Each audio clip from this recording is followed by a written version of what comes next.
रहमतुल्लाहि व बरकातुहू।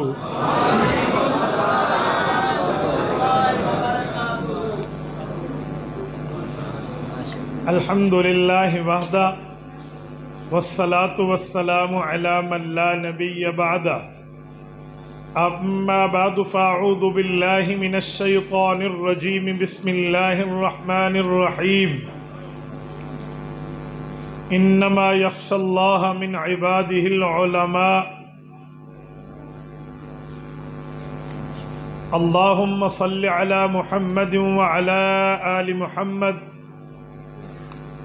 कमा सल्लैत अला इब्राहीम व अला आलि इब्राहीम इन्नका हमीदुम मजीद। अल्लाहुम्मा बारिक अला मुहम्मद व अला आलि मुहम्मद कमा बारकत अला इब्राहीम व अला आलि इब्राहीम इन्नका हमीदुम मजीद। नामे मोहम्मद से दिलों को सुरूर मिलता है सल्लल्लाहु अलैहि व आलिहि वसल्लम। नामे मोहम्मद से दिलों को सुरूर मिलता है, निगाहे फ़िक्र को ताज़ा शऊर मिलता है। नसीब कैसा भी हो वास्ता अहमद का दे के, नसीब कैसा भी हो वसीला मोहम्मद का दे के, खुदा से जो भी मांगे ज़रूर मिलता है। मुअज़्ज़ज़ दोस्तों, आज 30 अक्टूबर 2021 बरोज़ हफ्ता है और यहाँ ज़िला सरगोदा शाहपुर सदर के अहले हक का इदारा मरकज़ अहले हक जामे मस्जिद मदनी में सालाना इज्तिमा से मैं आप हज़रात से मुखातिब हूँ। मेरे दोस्तों, अल्लाह रब्बुल इज़्ज़त ने हमें दुनिया में भेजा है तो पैगंबरों का सिलसिला हमारी रहनुमाई के लिए शुरू किया है। हज़रत आदम अलैहिस्सलातु वस्सलाम से लेकर हज़रत रसूलुल्लाह सल्लल्लाहु अलैहि वालैहि वसल्लम तक तमाम अंबियाए कराम इंसानियत की रहनुमाई के लिए तशरीफ़ लाए हैं। सरवर कायनात सल्लल्लाहु अलैहि वसल्लम आपके और मेरे नबी हैं, तो रसूलुल्लाह के बाद किसी शख्स को ओहदा नबुव्वत से ओहदादार नहीं किया जाएगा। सरवर कायनात के बाद ताज नबुव्वत से किसी को ताजदार नहीं किया जाएगा। रसूलुल्लाह इस माना में बिल्कुल आखिरी नबी हैं कि आप सल्लल्लाहु अलैहि वसल्लम के बाद कोई नबी पैदा नहीं होगा। मुअज़्ज़ज़ दोस्तों, जब अंबियाए कराम का सिलसिला रसूलुल्लाह की ज़ात अक़दस पे ख़त्म है, जब अंबियाए कराम के आमद की तरतीब रसूल पाक अलैहिस्सलातु वस्सलाम की आमद पर ख़त्म है, तो फिर उम्मत की रहनुमाई किसने करनी है? उम्मत की क़यादत किसके ज़िम्मे है? उम्मत की सआदत का ताज किसके सर पे सजेगा? उम्मत की लीडरशिप के तमगे किन के कंधों पर सजेंगे? तो रसूल पाक अलैहिस्सलातु वस्सलाम ने फरमाया, हजरत अबू हुरैरा रावी हैं, किताबुल अंबिया जिल्द नंबर 1 सही बुखारी में मौजूद है। फरमाया, कानत बनु इसराइल तसूसुहुमुल अंबिया कुल्लमा हलक नबियुन खलफहु नबी। कहा, पहली उम्मत के रहनुमाइयों की तरतीब यूं होती, रब वक़्त के नबी को नबुव्वत के ताज से ताजदार करके भेजते और वो आकर उम्मत की रहनुमाई करता। नबी के जाने के बाद उसकी नियाबत की जरूरत होती तो वो भी नबी आते। व इन्नहु ला नबी अबादी, हुज़ूर पाक ने फरमाया, मेरे बाद नबी कोई नहीं है, लेकिन मेरे बाद फसयकूनु बादी खुलफा फयक्सुरून, मेरे बाद मेरे खुलफा आएंगे, उलमा आएंगे, मेरे नायबीन आएंगे और एक नहीं कसरत से आए। एक और रिवायत जामे तिरमिज़ी में इमाम अबू ईसा तिरमिज़ी रहमहुल्लाह रिवायत लाए हैं।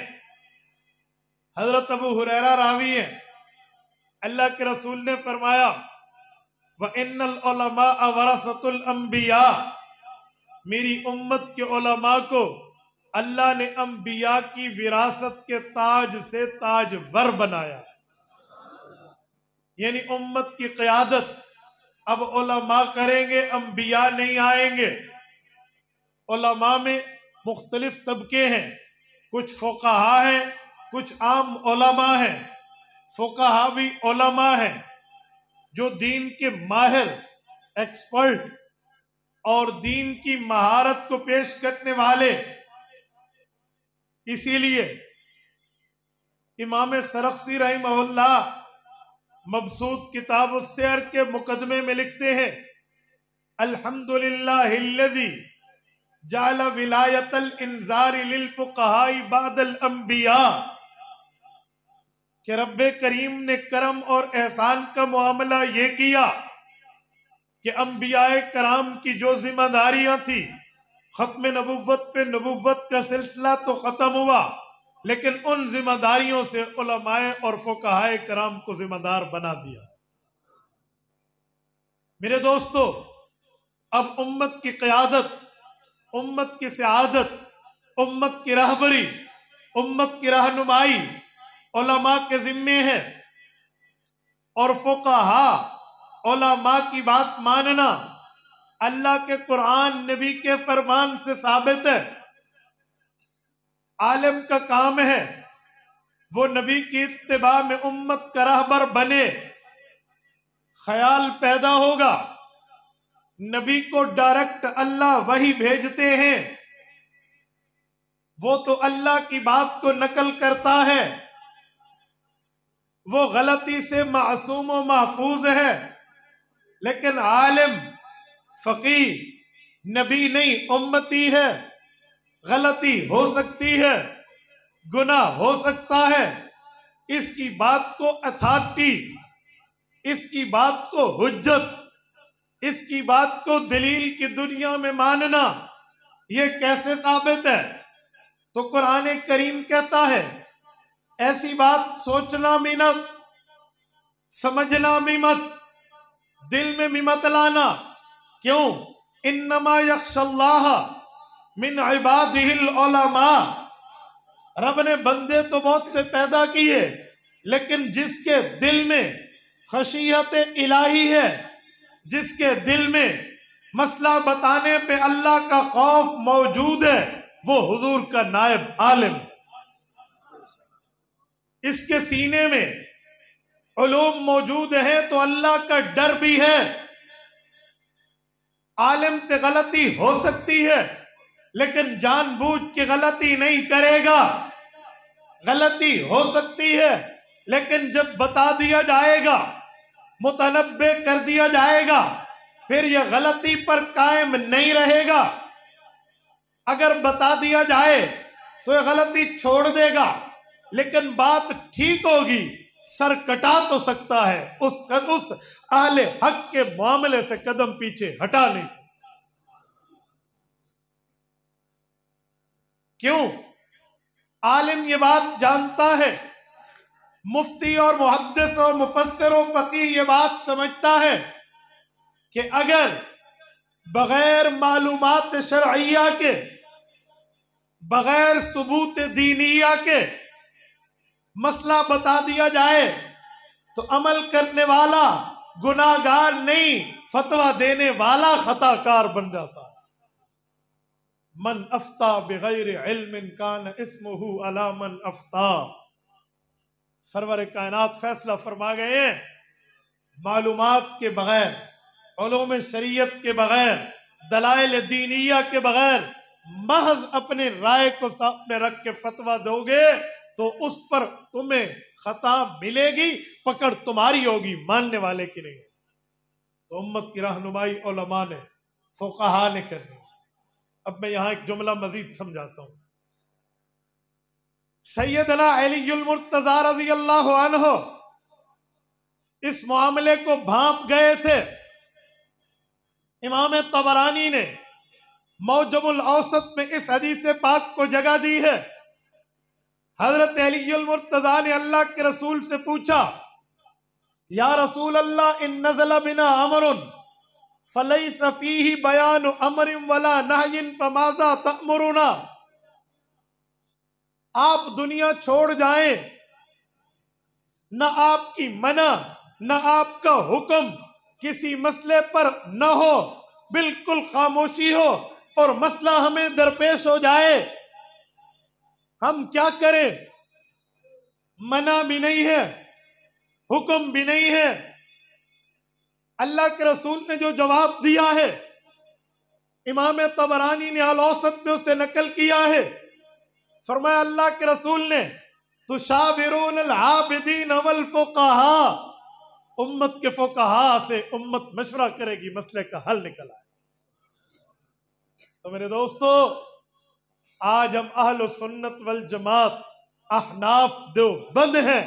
हमारा अकीदा और नजरिया ये है, अंबियाए कराम के बाद उलमाए हक ने इस उम्मत की क़ियादत करनी है और मसाइल का हल देना है, मसाइल को हल करके उम्मत की राहबरी पर पेश करना है।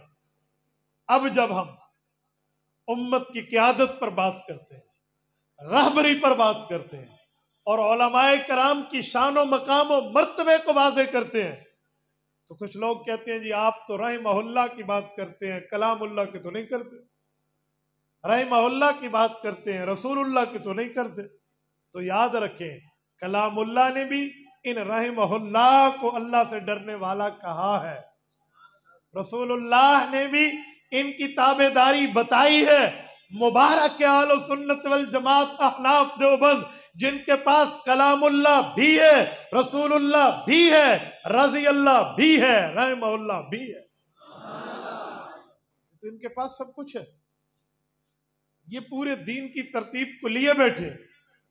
और फिर मैं यहां एक जुमला समझाने के लिए कहता हूं, आज जिस दौर से हम गुजर रहे हैं, जिस वक्त से हम गुजर रहे हैं, जो जमाना हमारे ऊपर चल रहा है, इस जमाने में, इस धरती पे, इन औकात में सही दीन को समझ के अमल करने कराने वाले उलमाए देवबंद हैं। इस पर कोई दूसरी राय नहीं है। हम जब देवबंद की बात करते हैं, उलमाए देवबंद की बात करते हैं, उलमाए हक उलमाए देवबंद की बात को समझाते हैं, तो शायद किसी के ज़हन में सवाल आए कि देवबंदियत का लफ्ज इतनी बड़ी अहमियत का हामिल क्यों है। आओ मैं उसकी वजह दे रहा हूं। अल्लाह ने दीन नाजिल किया है, रसूलुल्लाह पे दीन मुकम्मल किया है, हुजूर ने दीन की तालीम दी है, सहाबा ने दीन को पढ़ के दीन को मजबूती दी है। इमाम अबू हनीफा रहमहुल्लाह सहाबा के शागिर्द ने इनसे पढ़ के दीन को लिखवाया है और उलमाए देवबंद ने इस दीन को बचाया। ये मैं ऐसे नहीं कह रहा। उतारने को कहते हैं तंजील, मुकम्मल को कहते हैं तकमील, मजबूती को कहते हैं तमकीन, लिखने को कहते हैं तदवीन और बचाने को कहते हैं ततहीर। तंजील अल्लाह ने की है, तकमील रसूलुल्लाह ने की है, तमकीन हुज़ूर पाक के सहाबा ने मजबूत किया है, तदवीन लिखना इमाम अबू हनीफा ने और ततहीर उलमाए देवबंद ने। क्योंकि अल्लाह का उतारा हुआ दीन, रसूलुल्लाह का सुनाया हुआ दीन, सहाबा का पहुंचाया हुआ दीन, इमाम अबू हनीफा का लिखवाया हुआ दीन जब बर्रे सगीर में आया, दो किस्म के हमले इस पर हुए। एक हमला वो है जिसे इल्हाद कहते हैं, एक हमला वो है जिसे बिदआत कहते हैं। इल्हाद का माना दीन को घटा दो, बिदआत का माना दीन को बढ़ा दो। अल्लाह ने उलमाए देवबंद पे ये करम किया, इन्होंने एक ही वक्त में इल्हाद का मुकाबला भी किया, उसी वक्त में बिदआत का मुकाबला भी किया, न दीन को घटने दिया और न दीन में इजाफा करने दिया। मैं मिसाल दे रहा हूं, ये हमारे दाएं तरफ रोड है और ये मस्जिद है। कोई कहे ये मस्जिद है और वो भी मस्जिद है, ये इल्हाद कर रहा है, ये बिदआत कर रहा है, बढ़ा रहा है। और कोई कहे वो भी रोड है और ये भी रोड है, ये इल्हाद कर रहा है, चीज को घटा रहा। और जो कहे ये मस्जिद है वो रोड है, ये सही कह रहा है। मैंने कहा सुनो, देवबंद वालों ने कहा न हम इल्हाद वाले के दीन को घटा दें, न हम बिदआत वाले के दीन को बढ़ा दें, बल्कि हम सही रास्ते पर हैं, न घटाने देंगे न इजाफा करने देंगे, बल्कि हम अहले सुन्नत वल जमात वाले असली शक्ल, हम न घटाएंगे न बढ़ाएंगे। और फिर ये बात ज़हन में रखें, कई किस्म के मुकाबले हुए, लेकिन रब ने जो दारुल उलूम देवबंद कायम कराया है, अल्लाह की मंशा इस पर कैसी है, रसूलुल्लाह के तवज्जुहात कैसे हैं। हजरत शारफ़ुद्दीन रहमतुल्लाह फरमाते हैं, रात को मैं सोया हुआ हूँ, सरवर कायनात की ज़ियारत होती है और ये बात तयशुदा है कि मर्रानी फिल मनामी फ़क़द रआनी फ़इन्न शैतान ला यतमस्सलु बी। हुज़ूर पाक की ख्वाब में ज़ियारत हकीकी ज़ियारत होती है। अल्लाह के रसूल के हाथ में छड़ी मुबारक है, हुजूर ने गोल दायरा लगाया और फरमाया इस जगह मदरसा कायम करो। कहते हैं मैं सुबह उठा, मैं उस जगह पे वैसे किया कि यहाँ तामीर करो, तो उधर हुजूर पाक के लगे हुए निशानात मौजूद थे। आज दारुल उलूम देवबंद वहीं से बुनियाद बन के कायम हुआ। इस शेर को, इस ख्वाब को बाज लोग समझे नहीं, कुछ हमें कहते हैं ये तो हाजिर नाजर का नजरिया साबित हुआ कि हुजूर पाक हर जगह है, इसीलिए तो यूं है। मैंने कहा अल्लाह के बंदे, हाजिर नाजर और करामात में बड़ा फर्क है। जब नबी के हाथ पे वो चीज जाहिर हो जो आम कोई जाहिर नहीं कर सकता, हुक्म अल्लाह का, हाथ रसूलुल्लाह का, इसे मौजज़ा कहते हैं। और जब वलीउल्लाह के हाथ पे जाहिर हो काम अल्लाह का, इसे करामत कहते हैं। तो करामत होती यही है। कहेंगे करामत कहाँ है? अल्लाह के कुरान में। हजरत सुलेमान अलैहिस्सलाम को आसिफ बिन बरखिया ने नहीं कहा था अभी आपने पल नहीं झपकाई होगी, इससे पहले मैं बिल्किस मलका के तख्त को आपके सामने हाजिर कर दूं। ऐसे तो नहीं, करामात को सबूत मौजूद है। आसिफ बिन बरखिया नबी तो नहीं है, हजरत मरियम अलैहिस्सलातु वस्सलाम नबी तो नहीं है। औरत कैसे नबी है? औरत नबी जन सकती है, नबी बन नहीं सकती। हजरत मरियम अलैहिस्सलाम कमरे में है, बाहर से कमरा बंद है। हजरत जकरिया आते हैं, पूछते हैं या मरियम अन्ना लकी हाजा, फल कहां से आए? जाते वक्त तो नहीं थे। हजरत मरियम अर्ज करने लगी हुआ मिन इंदिल्लाह, ये रब ने मुझे भेजे। तो ये भी तो करामत है। तो करामत को सबूत नहीं है। अब आप क्या कहेंगे भाई किस तरह आए थे? फ्रूट मंडी तो नहीं गई हजरत मरियम, कोई फ्रूट मंडी वाला तो यहाँ नहीं आया। तो भाई नबी के हाथ पे जाहिर हो वो मौजज़ा है, वली के हाथ पे जाहिर हो वो करामत है। हम उलमाए देवबंद को औलिया अल्लाह का सरखैर मानते हैं, इनके हाथ पे ये जाहिर हुआ है, ये उलमाए देवबंद की करामत। तो करामत और चीज है, हाजिर नाजिर का मसला और चीज है। और फिर मैं एक जुमला समझाने के लिए कहता हूँ, दारुल उलूम देवबंद वहां कायम हुआ और आज दारुल उलूम देवबंद एक यूनिवर्सिटी की शक्ल, कई एकड़ों पर मुश्तमिल है, लेकिन वो जगह उसे आज 9 दर्रा कहते हैं। नूर दर्रा भी और 9 दर्रा भी के वहां 9 खिड़कियां की तरतीब पे बरामदा बना हुआ है। मैंने पहले इसका नाम 12 दर्री सुना था, मैंने 12 दर्री कह दिया। मुझसे दारुल उलूम देवबंद के हजरात का राब्ता करके कहा मौलाना बात सारी ठीक है, लेकिन जगह का नाम 12 दर्री नहीं है, 9 दर्री है। तो फिर उन्होंने वही तस्वीर मुझे भेजी व्हाट्सएप पे कि देखें ये जगह। हजरात ने देखी, हमारे हजरात जानते हैं। तो 9 दर्रा वो वहां मौजूद है जिस जगह रसूल पाक अलैहिस्सलाम ने निशान लगाया। और किसी तालिब इल्म को सबक याद न हो, उसे उस्ताद सबक देकर वहां भेजता है, वो वहां बैठे पढ़ ले, रसूलुल्लाह की बरकत से उसे सबक याद हो जाए। भूला हुआ भी याद। उलमाए देवबंद को रब्बुल इज़्ज़त ने इतना बड़ा रुतबा दिया और फिर उलमाए देवबंद को जो अफराद मिले उन अफराद का सिलसिला नसब पैगंबर के सहाबा से मिला। सिर्फ इल्मी सिलसिला नहीं, सिलसिला नसब। मैं आपके सामने इन्हीं अकाबिर की सवाने हयात को पेश कर रहा हूं।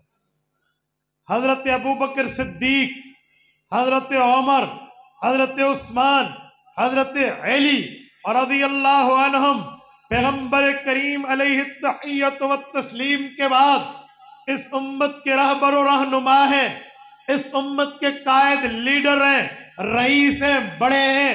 इनके हाथों में खिलाफत राशिदा की बुनियाद रखकर उसे फैलाकर उम्मत को नमूना बना के दिया गया है। ये मेयार हक को सदाकत है। इन लोगों की औलादें दारुल उलूम देवबंद की क़यादत करती रही। हजरत अबू बकर सिद्दीक रज़ी अल्लाह अन्हु पहले हैं, तो यहां सिद्दीकी नस्ल पहली, फिर उसके बाद फारूकी नस्ल, फिर उस्मानी नस्ल है, फिर हैदरी नस्ल। मौलाना कासिमुल उलूम वल खैरात, हुज्जतुल इस्लाम वल मुस्लिमीन, बानी दारुल उलूम देवबंद हजरत मौलाना मोहम्मद कासिम नानोतवी, अल्लाह इसकी कब्र पे करोड़ों अरबों रहमतें नाज़िल फरमाए। हजरत अबू बकर सिद्दीक की औलाद, आप समाने कासमी उठा लीजिए, नानोता की बस्ती में पैदा होने वाले हजरत सिद्दीक अकबर की औलाद। और आगे चलो, इनकी औलाद मौलाना मोहम्मद अहमद नानोतवी, इनकी औलाद कारी मोहम्मद तैयब कासमी, उनकी औलाद मौलाना मोहम्मद सालिम कासमी, ये हजरत अबू बकर सिद्दीक ही की औलाद। और आज दुनिया में बगैर चंदे, बगैर झंडे, बगैर डंडे के तबलीग का काम हो रहा है पूरी दुनिया में। और तबलीग ने अपनी बात मनवाई है। दावत तबलीग ने जान माल वक्त की कुर्बानियां देकर स्कॉटलैंड के जजीरों तक जाकर इल्म दीन और रसूलुल्लाह की तबलीग को पहुंचाया। इनके तबलीगी जमात के बानी है हजरत मौलाना मोहम्मद इलियास देहलवी रहमतुल्लाह। ये नस्ल है हजरत अबू बकर सिद्दीक, मौलाना इलियास देहलवी रहमतुल्लाह। आप सवाने इलियास उठा लीजिए, हजरत अबू बकर सिद्दीक की औलाद। मैं कहता हूं, आप हजरत हाजी अब्दुल वहाब और बाकी बुजुर्गों की नरमी पर एतराज करते हो, ये उस नरम शख्सियत की औलाद में से काम को लेकर चले। ऐसे ठंडी तार और गर्म तार की बात नहीं होती, ये याद रखें। हजरत जी मौलाना इलियास देहलवी रहमतुल्लाह सिद्दीकी है। थोड़ा आगे चलते हैं, दारुल उलूम देवबंद में हजरत मौलाना हकीम उल उम्मत मुजद्दिदुल मिल्लत शाह हकीम अशरफ अली थानवी रहमतुल्लाह का नाम है नामी। इसमें ग्रामी एक अथाती है, बहुत बड़ा नाम है।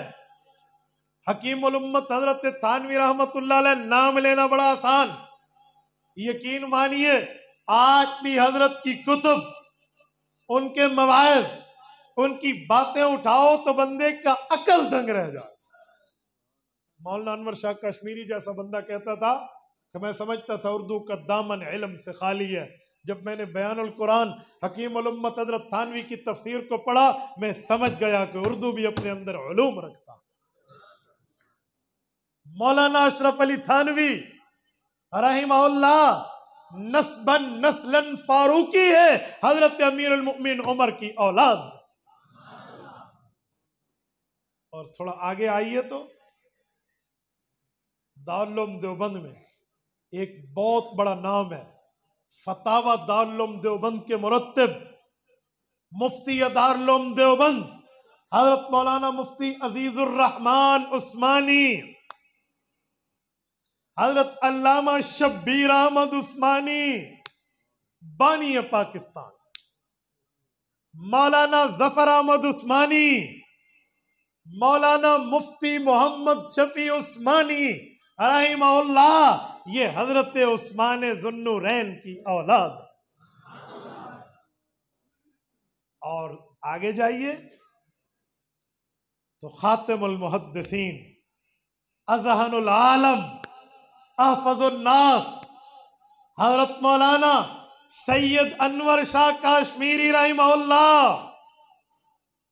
इब्ने शेरे खुदा हज़रत मौलाना सैयद मुर्तज़ा हसन चांदपुरी रहमहुल्लाह, जामे तुर्मज़ी दारुल देवबंद में पढ़ाने वाले हज़रत मौलाना सैयद असगर हुसैन देवबंदी रहमहुल्लाह, और बात ही खत्म हो जाएगी अगर नाम न लूं तो शेखुल अरब वल अजम हज़रत मौलाना सैयद हुसैन अहमद मदनी रहमहुल्लाह, ये हज़रत अलीयुल मुर्तज़ा की औलाद,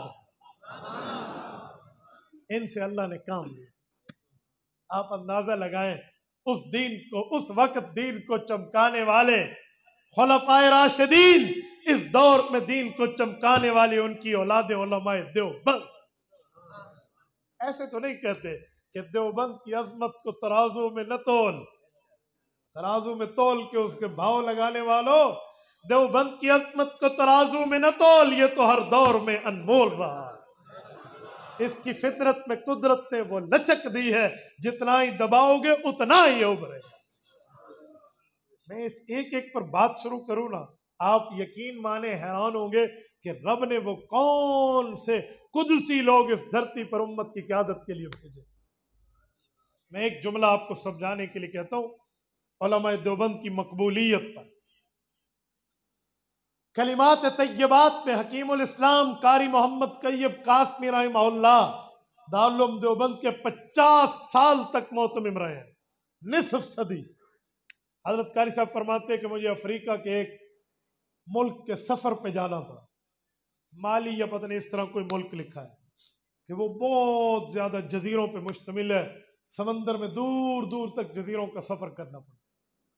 जब हम वहां पहुंचे और उन जजीरों तक हमारा जाना हुआ और मुझे बताया गया कि इतना टाइम का सफर है कश्ती और लॉन्च पर, और एक आखिरी जजीरा है, अगर आप वहां तशरीफ ले जाएं तो कहते हैं, मैंने उन्हें कहा मैं इन सब जजीरों में आया, वहां जाने की कोई खास वजह? तो मकामी हजरात ने बताया कि उधर एक बहुत बड़े अल्लाह वाला रहते हैं, उनकी ज़ियारत भी हो जाएगी और उनसे दुआ भी ले लेंगे। रख्त सफर बांधा और चल पड़े।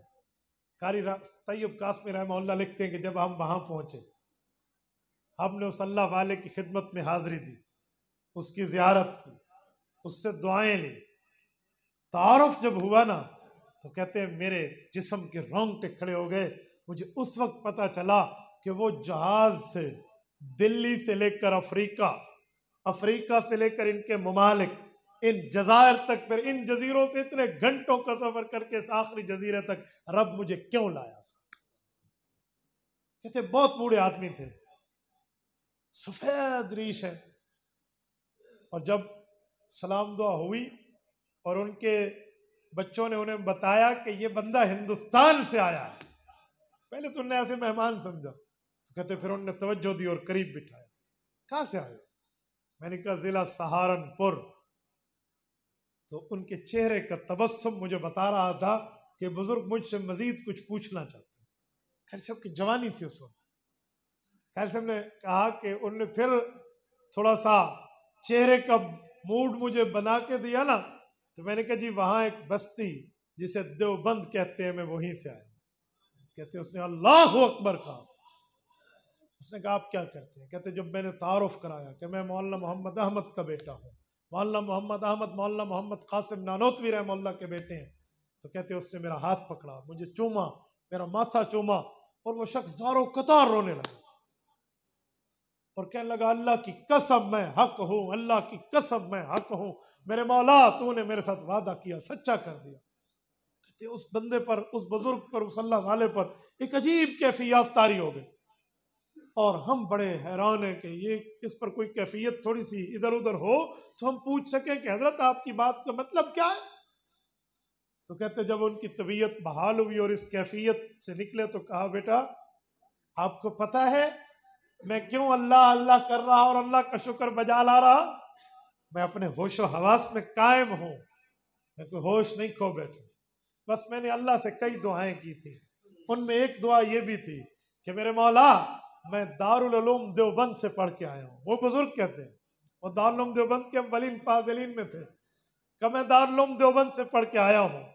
मोहम्मद कासिम नानोतवी रहमहुल्लाह मेरे उस्ताद हैं, मौलाना रशीद अहमद गंगोई रहमहुल्लाह से मैंने पढ़ा है।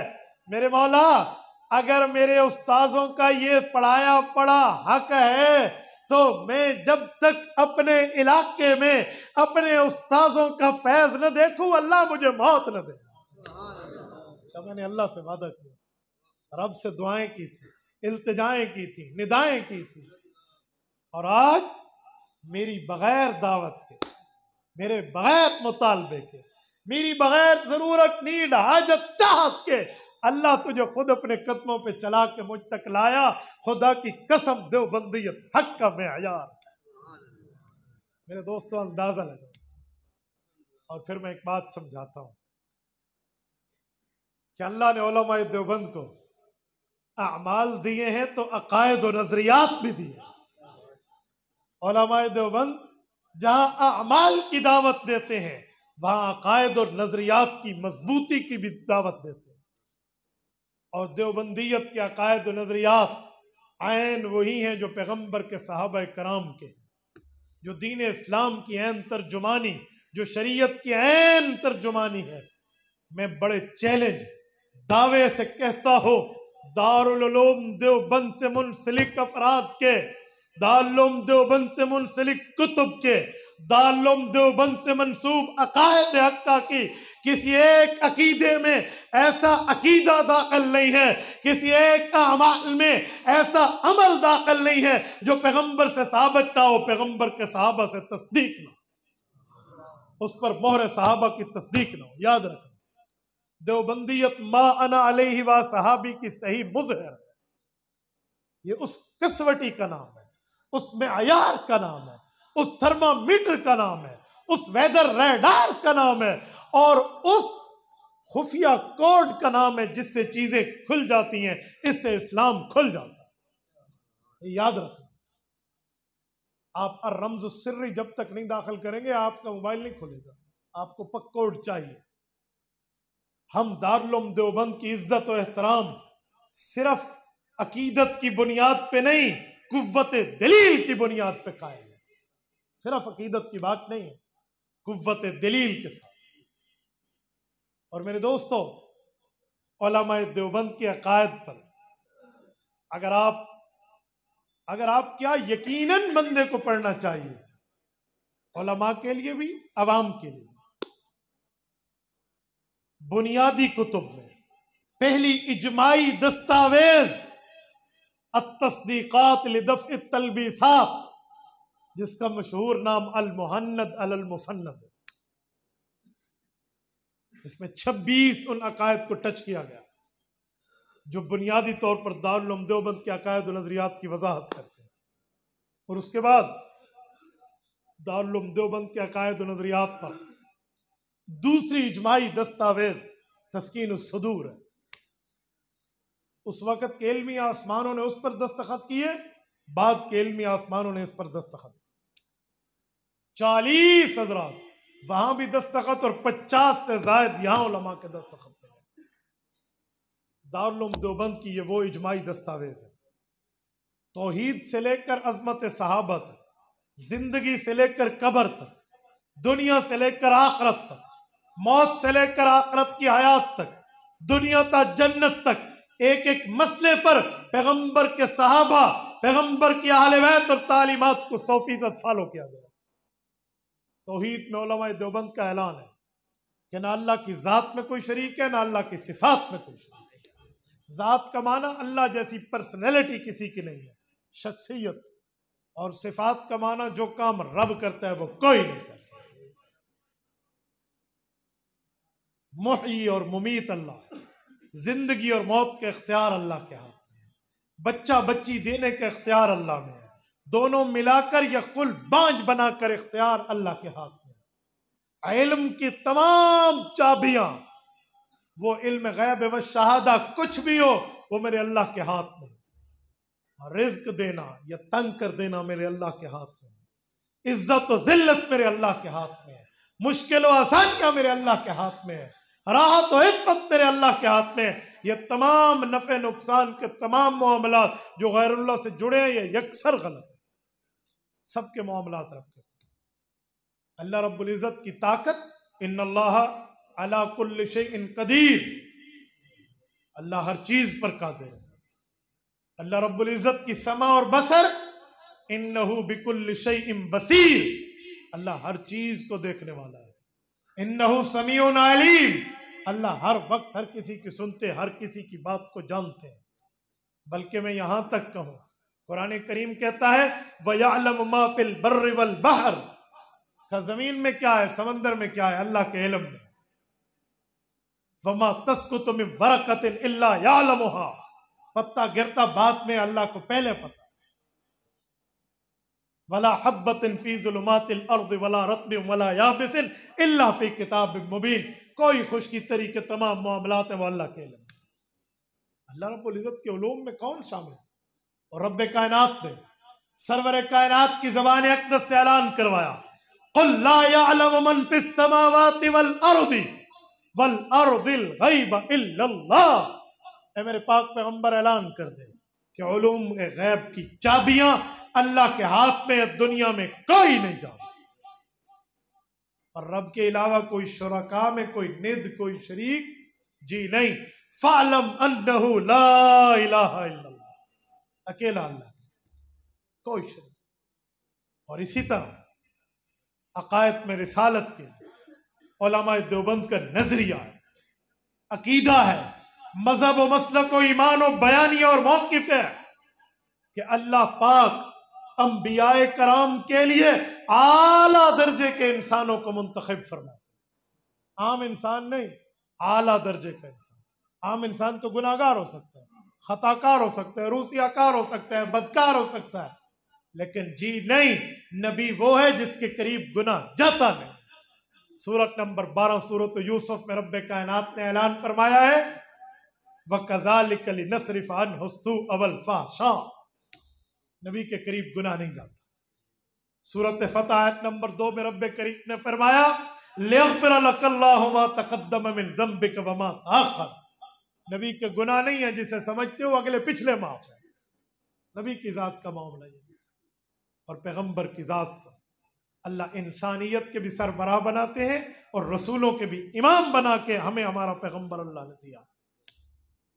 और इसी तरह पैगंबर के सहाबा और पैगंबर की आले बैत के लिए हमारा अकीदा और नजरिया है कि पैगंबर के सहाबा पैगंबर का याराना है, पैगंबर के आले बैत पैगंबर का घराना। हम आले बैत पैगंबर के घराने और पैगंबर के सहाबा पैगंबर के याराने दोनों की इज्जत और एहतराम करते। हम में ये नहीं है कि हम आले बैत और सहाबा कराम में कोई लड़ाइयाँ बताएं, जी नहीं।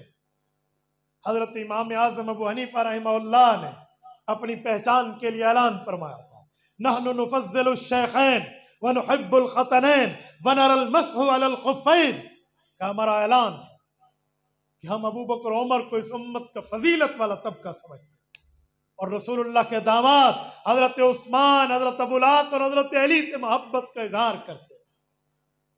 तो मेरे दोस्तों, हम इनमें किसी के लड़ाई भिड़ाई के कायल नहीं। और पैगंबर का हर सहाबी, जिसे कहते हैं हर सहाबी नबी जन्नती जन्नती, तो कोई हर्ज नहीं, पैगंबर का हर सहाबी जन्नती। हाँ, किसी को इश्काल है तो वो रोता रहे, लाख मातम करके पीटता रहे, लाख आओ फगा करता रहे।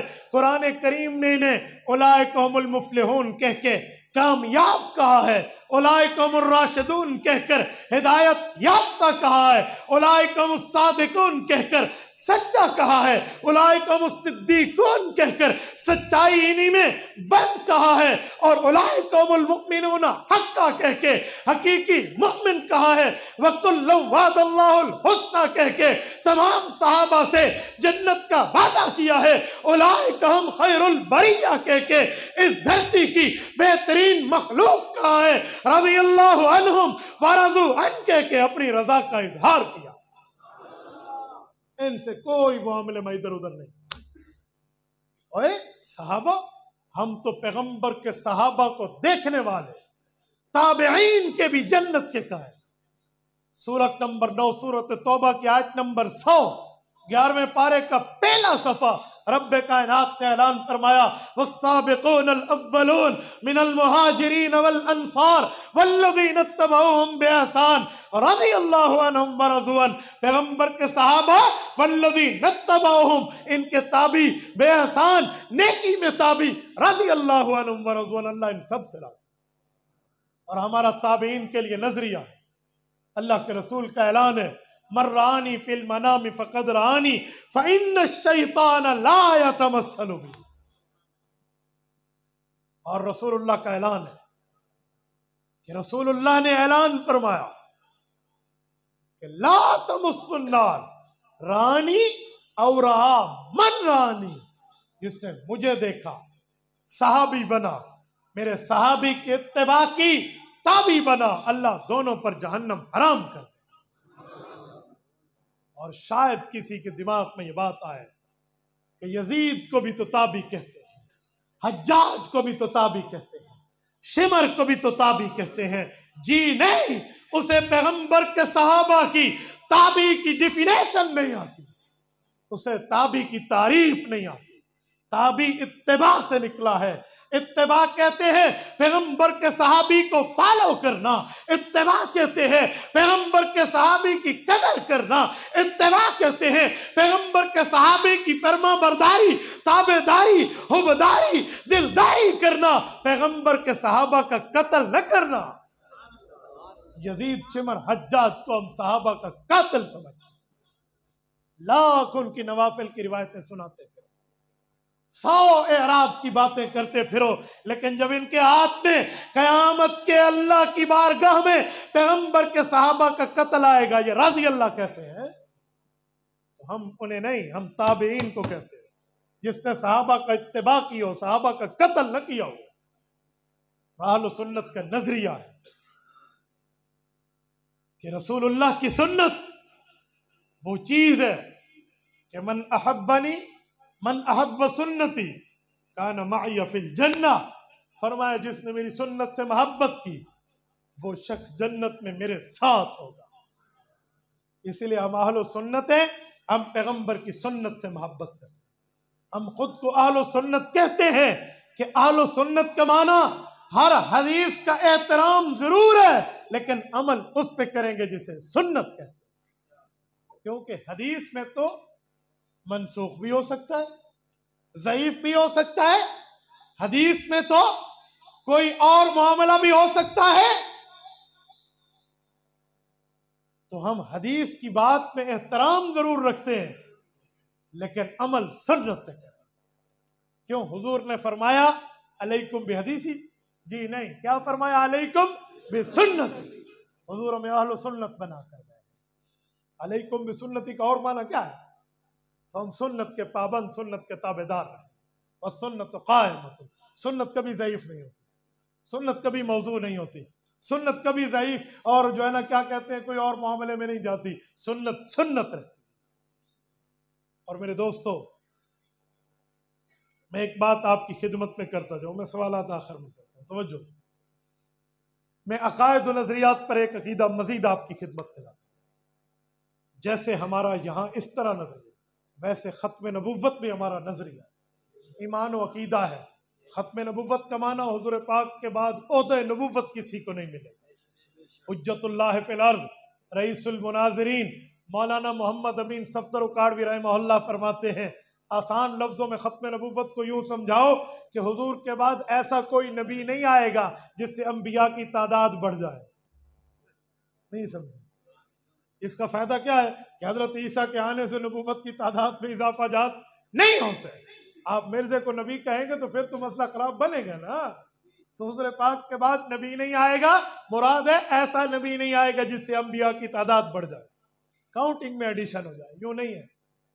या इसका ये माना कि खत्म नबुव्वत का मतलब हुजूर के बाद कोई नबी पैदा नहीं है, हजरत ईसा तो पहले से पैदा शुदा।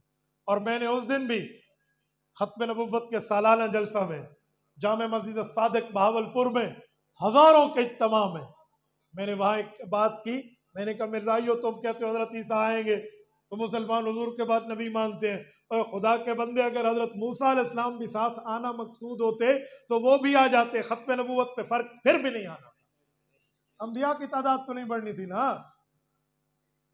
बस बात फाइनल है। और फिर मैं एक बात मजीद समझाता हूँ, आपका ज़ौक़ ताज़ा है या सो गए?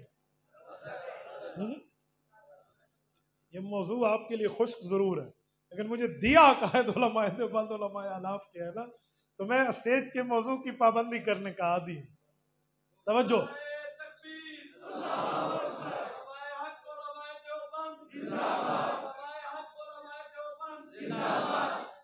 मैं एक बात समझाने के लिए आपकी खिदमत में एक बात कर रहा हूँ कि मेरे दोस्तों, उलमाए देवबंद का खत्म नबूवत पे ईमान और अकीदा है। एक जालिम ने कहा कि कौमी असम्बली में जब कादियानियत की बात चल रही थी तो कादियानियों ने वहां पर कहा था मौलाना कासिम नानोतवी भी खत्म नबूवत का मुनकर है, तो हमारे मौलाना नूरानी साहब ने कहा था वो भी बेईमान और तुम भी बेईमान। सफेद झूठ है इस धरती का। 5 जिल्दों में खत्म नबूवत की कार्रवाई कौमी असम्बली की छप चुकी है, उसमें ये लफ्ज मिल जाए मुझसे इनाम ले लेना, वो भी ऐसे और तुम भी ऐसे, ऐसी कोई बात नहीं। सुने, वहां उसने जो इबारत पेश करनी है, जो सारी जिंदगी हमें पेश करते हुए लोग दिखाते हैं कि हजरत नानोतवी रहमतुल्लाह अलैह ने लिखा हुजूर पाक के बाद कोई नबी आ जाए तो खत्म नबुव्वत में फर्क नहीं पड़ेगा। वो समझते हैं, नऊजुबिल्लाह, हजरत नानोतवी कहते हैं कि अकीदा खत्म नबुव्वत का माना है कि नबी आ सकता है। हालांकि ये बात नहीं है, बात यूं है कि हुजूर पाक के बाद बिल फर्ज अगर नबी आ जाए तो हुजूर पाक अलैहिस्सलाम की खत्म नबुव्वत में फर्क नहीं आएगा। अगर बिल फर्ज कहने से नबुव्वत जारी होना होती है तो ये कुरान में भी है, फरमाए इन कान लिर्रहमानी वलदुन फाना अव्वलुल आबिदीन। ए पैगंबर ऐलान कर दो अल्लाह वाहदहुला शरीक है। ए नबी ये बात कर दे अल्लाह का कोई शरीक नहीं है।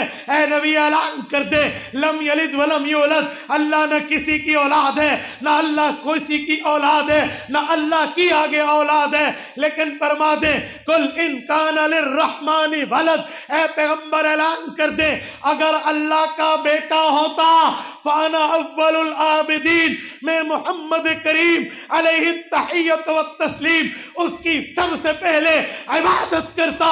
क्या इसका मतलब यह है कि अल्लाह का बेटा भी हो सकता है? क्या इसका मतलब यह है हुजूर पाक उसके गैरुल्लाह के इबादत गुजार भी हो सकते हैं? जी नहीं, कभी नहीं, हरगिज़ नहीं। इसका मतलब यह है ए जालिमो, ए मुशरिको, ए काफिरो, ए दुश्मनो, ए मुआनदो, झूठे हो तुम, फरिश्तों को अल्लाह की औलाद कहते हो, तुम हजरत उज़ैर को अल्लाह का बेटा कहते हो, हजरत ईसा अलैहिस्सलाम को अल्लाह का बेटा कहते हो।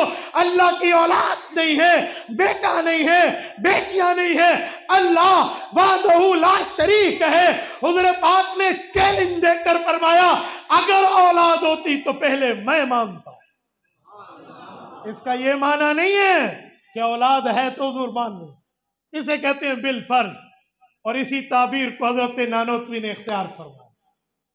तुमने तो उसको कुरान करीम के उलूम को नहीं समझा तो हजरत नानोतवी पे एतराज कर बैठे।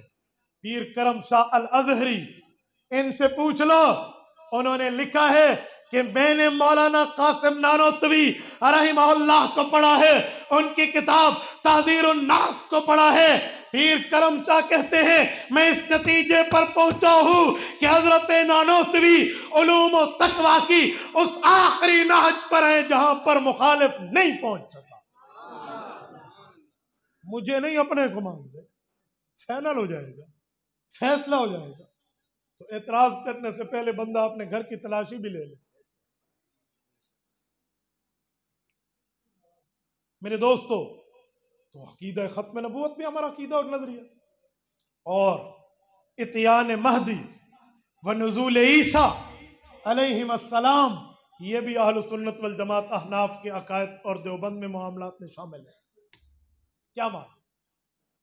आखिर जमाना में एक शख्स पैदा हो गया, तवज्जो रखना, वालिद का नाम अब्दुल्ला है और उनका अपना नाम मोहम्मद है। मशहूर ये है कि उनकी वालदा का नाम आमिना है। इसका सबूत मैंने अभी तक नहीं पढ़ा, लेकिन मैं कौल मशहूर पेश कर रहा हूँ। वालिद का नाम अब्दुल्ला और खुद का नाम मोहम्मद होगा। महदी लकब होगा। मदीना तैयबा में पैदा होंगे। मक्का मुकरमा में पहचाने जाएंगे। 40 साल उम्र होगी। उसके बाद 9 साल इस धरती पर रहेंगे, अमन व अमान कायम करेंगे।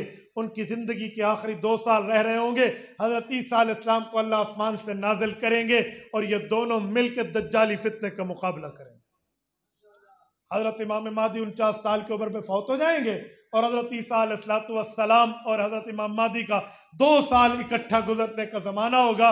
फिर हजरत ईसा अलैहिस्सलाम दज्जाल को कत्ल करेंगे और दज्जालियत का जनाजा पढ़ेंगे। जनाजा पढ़ने से मतलब दज्जाल का जनाजा नहीं, यानी दफन कर देना है उन्हें, ठीक है ना, यानी वो अपनी मौत आप मर जाएंगे। सही है, वरना आप कहेंगे भाई दज्जाल का जनाजा जायज है तो किसी और का क्यों नहीं जायज। मैंने साथ वजाहत की है। तवज्जो मेरे दोस्तों, हम इस तरह इमाम महदी के कायल हैं। हम इस तरह हजरत ईसा अलैहिस्सलाम के नुज़ूल के कायल हैं। और उलमाए देवबंद के अकायद व नजरियात में है कि वसीले के साथ दुआ मांगो अल्लाह के यहाँ कबूल होती है, वसीले के बगैर दुआ मांगो तब भी कबूल होती है, लेकिन वसीला पेश करना मुस्तहब है। हम इस बात के कायल हैं। कुरान करीम आयत नंबर 1 में रब्बे कायनात ने ऐलान फरमा दिया है, वकानो मिन क़ब्लु यस्तफ्तिहून अलल्लज़ीना कफ़रू। पहले वाले लोग अपने दुश्मनों पर हुजूर के वसीले देकर फतह तलब किया करते थे। तो अल्लाह पाक ने कुरान करीम में लफ्ज उतारा, इस पर रद्द नहीं फरमाया, तो हमारे लिए जवाब के लिए काफी, रद्द नहीं है।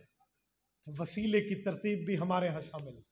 और हम अजाब कब्र और सवाब कब्र के भी कायल, ये हमारा अकीदा और नजरिया है।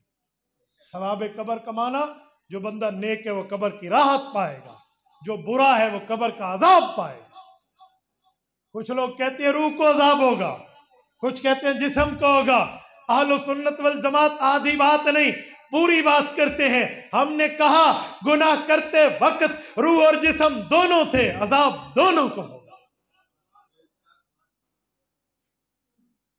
जब हम कहते हैं ना रूह और जिस्म दोनों को होगा, तो कुछ कहते हैं मौली साहब ऊपर ऊपर से तो तुम कहते हो रूह जिस्म दोनों के, अंदर से आप नहीं मानते। हमने कहा क्यों? कहते हैं जब भी तुम देवबंदी लोग दुआ करते हो, कहते हो अल्लाह इसकी रूह को इसाले सवाब कर दे, कभी कहा इसके जिस्म को इसाल कर दे, कभी आख्या तुझे मेरे जिस्म को पहुंचा दे। तो हम तो नहीं कहते ना, तो लोग कहते जी आपने रूह कहा। हालांकि इन बेवकूफों को ये नहीं पता कि एक दुनिया है और एक आखिरत है। दुनिया में जिस्म जाहिर है, रूह छुपी हुई है। आखिरत में रूह बाहर है, रूह जो है ना मुकद्दम है और जिस्म जो है मुअख्खर है। तो दुनिया में रूह को तकलीफ देने के लिए पहले जिस्म को तकलीफ देंगे तो रूह को होगी। आखिरत में जिस्म को चीज देने के लिए पहले रूह को देंगे फिर जिस्म को जाएंगे। लेकिन इन्हें ये नहीं पता, मैं इन्हें दूसरे तरीके से समझाता हूँ। मुझे बताएं, आपने कभी शरबत पिया होगा जामे शीरी, पिया है? दसो ना। और एक शरबत पिया होगा रूह अफजा, पिया है? जिसने नहीं पिया वो हाथ खड़ा करे। एक के पीती बैठे अलहदा कोई कोई नहीं। जिसने रूह अफजा पिया सारे हाथ खड़े करो जरा। जिसने रूह अफजा पिया, सबने पिया है? नहीं, जिसने पिया है वो हाथ खड़ा करे ना। मैं मसला समझा रहा हूं, आपने पिया है ना? तवज्जो जज़ाक। ये रूह अफजा ये जिस्म पीता है या रूह पीती है? दसो ना मैनू।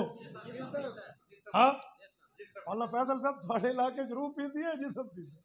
जिस्म पीती है। तवज्जो, तो पीता जिस्म है तो इसका नाम जिस्म अफजा होना चाहिए ना, रूह अफजा क्यों है?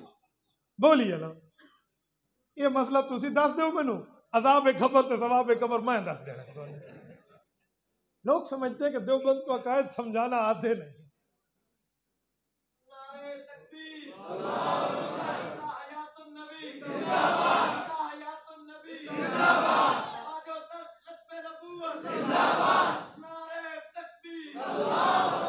मैं अभी हयातुन नबी पर आऊंगा, अभी मैंने नहीं शुरू किया।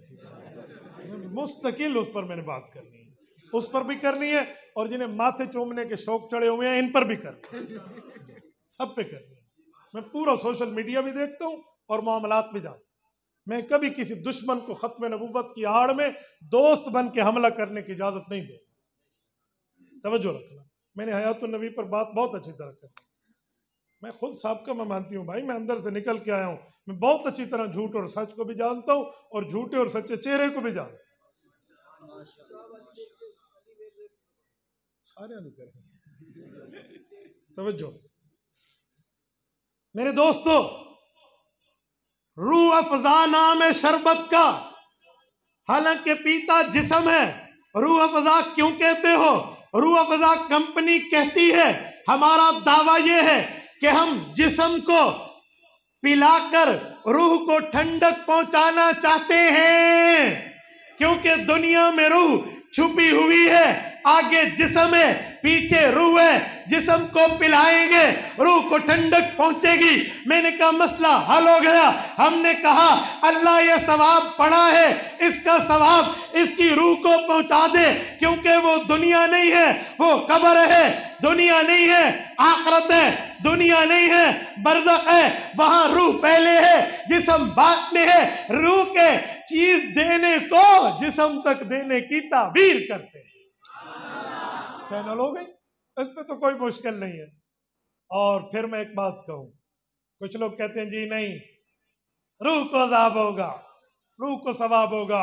अच्छा, मुझे एक सवाल का जवाब दे। एक बंदे का बाग है, आम उसमें पक रहे हैं, और आम, तवज्जो तवज्जो तवज्जो मेरी तरफ रख रहा हूं, आम पके हुए हैं।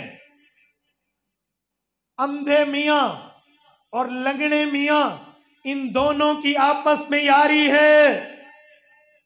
लंगड़ा बैठा हुआ है, आमों को देख रहा है, इसका दिल ललचा रहा है, आम तोड़ के खाता, लेकिन लंगड़ा है, पांव से चल नहीं सकता, टांगों से माजूर है, डिसेबल है, खुसूसी अफराद में दाखिल है।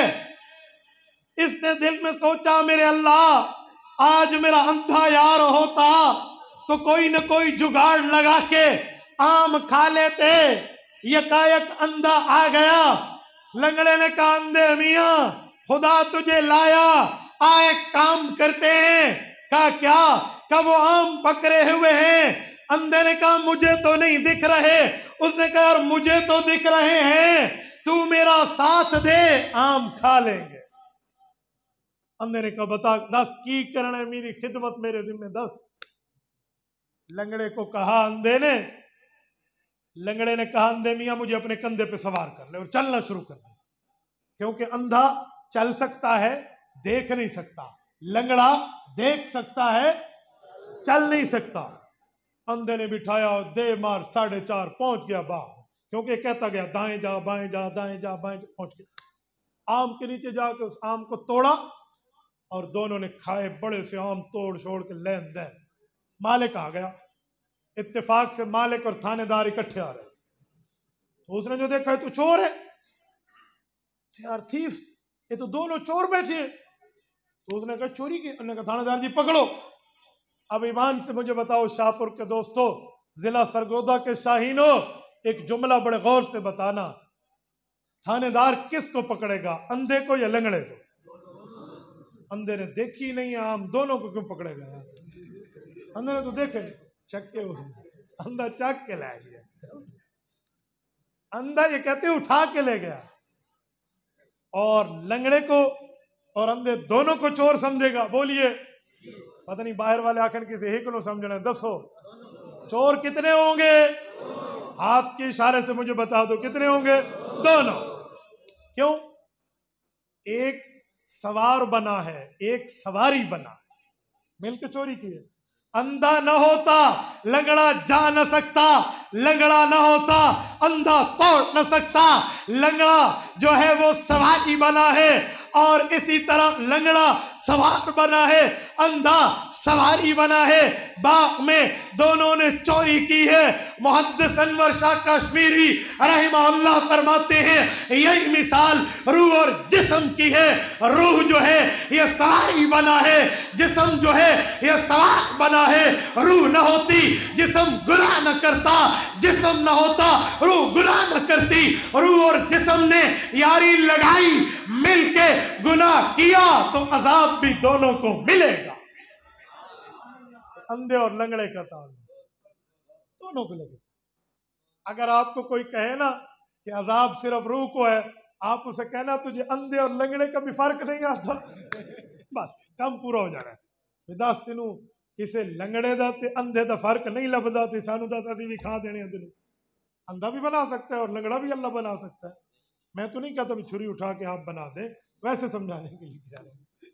तो अंधे और लंगड़े का भी जिसे फर्क ना आए, ये हाल होता है। तो ये भी अहले सुन्नत वल जमात का अकीदा और नजरिया है कि हम सिर्फ अजाब के नहीं, हम सवाब के की कायल हैं। सिर्फ अजाब कब्र के तो हम कायल नहीं, हम सवाब कब्र भी मानते हैं, अजाब कब्र भी।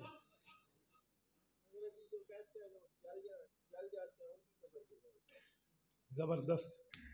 ये कहते हैं जो जल जाते हैं उसकी कब्र कहां जाती है? एक सवाल एक जवाब। ज्यादा लोग जलते हैं या सही सलामत दफन होते हैं? तो पहले उनका बता दें, फिर जलने वालों का मैं बता दूं। जो दफन होते हैं पहले इनका बता। और हयातुन नबी में तो रसूलुल्लाह सल्लल्लाहु अलैहि वसल्लम के करीब तो आग पहुंच ही नहीं सकती, वो तो महफूज है। उनका पहले बता दें, जलने वालों का फिलहाल कर लें। ये तुसी दस दो, असी दस देना। एक मेरा एक सवाल है, लेकिन इसका जवाब जिस भाई ने नकल किया ना किसी के सवाल को, आप इसे ममाती ना समझना, ठीक है ना। इन्होंने जो नकल किया ना किसी के सवाल को, इनके अब्बा जी दादाजी के पास भी इसका जवाब नहीं। दादाजी 4G लगा ले ना फिर भी जवाब नहीं है। 4G की PUBG को इन्होंने जवाब नहीं लगा। तवज्जो मेरे दोस्तों, दूसरी बात यह है कि जब जिस्म खत्म हो जाए तो हदीस पाक में इसका जवाब मौजूद है कि अज़ाब व सवाब का मामला क्या है। सही बुखारी में मौजूद है, जल्द नंबर 2 में मौजूद है। एक शख्स था, वो कहता था मैं मर गया तो अल्लाह मुझे बड़ा अजाब देगा, मुझे डर लगता है, मेरे मौला मुझे बड़ा डर लगता है। तो बच्चों को कहा मेरे बेटो मैं मर जाऊं तो मुझे जला दे, मेरी हड्डियों की राख बना के पीस दे, ग्रैंड हो जाऊं मैं। फिर मुझे कुछ दरिया में, कुछ समंदर में, कुछ पहाड़ों में, कुछ जंगलात में उड़ा दे, बस मेरी जान छूट जाएगी। वो बेचारा ये समझता था कि जिस्म खत्म हो जाएगा तो अजाब नहीं होगा, जो मौजूदा दौर के ममातियों का। ये बनी इसराइल के साथ ममाती थे, बहुत परेशान। ये मौलाना शेखुल हदीस साहब बैठे हैं, उलमा बैठे हैं, ये हर आलम दीन ने बुखारी में इस हदीस को पढ़ा है, और जिसके सर पे पगड़ी शरीफ है ना उसने बुखारी शरीफ से इस हदीस को पढ़ा। आप पूछ लें अगर बुखारी में हदीस नहीं है तो चलो घड़ी आप मुझसे नाम ले लेना। ये मेरे तीसरे ससुर साहब ने मुझे कराची सऊदीया से गिफ्ट की है। सुभान अल्लाह, घड़ी पे नहीं निकला, मुझे बहुत अच्छी तरह घड़ी पे नहीं निकला। सुभान अल्लाह, कैसे लोग ने। मैंने अभी कैमरा घुमाया ना, तुम्हारी सुभान अल्लाह तुम्हारी बीवियों तक पहुंच जानी है। जुल्करनैन जेड़े सुभान अल्लाह दे नो भी खा।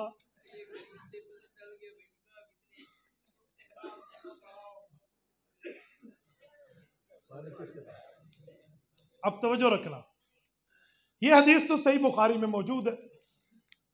हुजूर अलैहिस्सलाम ने फरमाया अल्लाह पाक ने उसकी मौत के बाद मामला बच्चों ने उसकी मौत के बाद मामला यही किया। अल्लाह ने हुक्म किया हवा को इसका खाक इकट्ठी कर, पानी को इसकी खाक वापस कर, पहाड़ों को, जंगलात को, फिजा को वापस करो। उन्होंने वापस की। अल्लाह ने पूरा जिस्म बनाया, जिस्म बना के सामने खड़ा किया और फरमाया और पूछा लिमा फालता, क्यों किया ऐसा? उसने कहा मिन खशियतिक, अल्लाह मुझे तेरा डर था, तेरे डर के मारे ऐसा किया। फगफर अल्लाह, हुजूर ने फरमाया उसने बात सच्ची की कि डर के मारे था तो अल्लाह ने बख्श दिया। लेकिन मेरा सवाल है कि अगर मामला जिस्म के साथ ना होता तो अल्लाह ने जिस्म इकट्ठा क्यों कराया? ये खाक इकट्ठी क्यों कराई? ये जसद के आज़ा इकट्ठे क्यों कराए हैं? अल्लाह तो खुद रूह से भी पूछ सकते थे या कोई और जिस्म भी दे सकते थे। इससे पता चला अजाब और सवाब और हिसाब का ताल्लुक जिस्म के साथ। ये पैगंबर का फरमान। ठीक हो गया? अच्छा, यहाँ पर चलो सवाल आया है तो एक बात मैं करता जाऊं। हजरत मेरे को टाइम पे है ना? हाँ टाइम तो है जी। अच्छा ठीक।